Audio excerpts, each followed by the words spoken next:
Homegrown Hobsons Bay writer Lucia Nardo was born in the front room of a weatherboard house in Electra Street, Williamstown. This was a place full of family, love and life. The loss of this childhood home continues to inform her writing and keeps her company, as do the violets that grew there. I was born in the front room of a weatherboard house in Electra Street.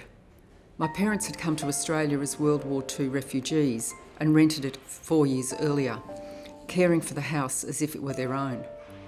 My nonna joined them a month before my birth.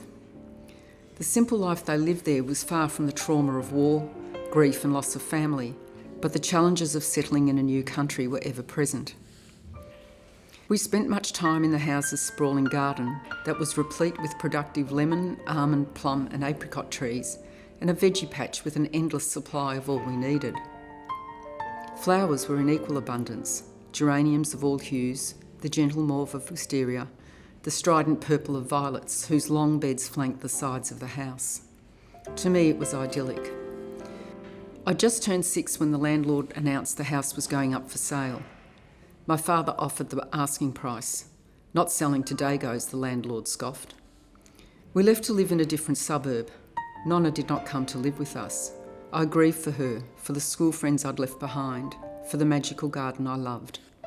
In my early 20s, I discovered the house had been demolished and the block was for sale.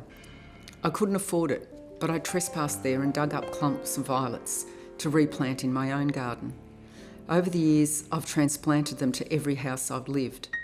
Today, they swathe the base of a huge elm. This early loss is the background murmur that informs my writing. Themes of what home means, the implications of losing it or of not having it are frequent. I write many short memoir pieces, not necessarily for publication, but to remind myself of what lies at the basis of my stories, to hook into those emotions and to offer them to my characters. This is the way it will always be for me, because some losses aren't recoverable, but they can be accommodated, which offers a kind of healing. And what better way to heal than through story?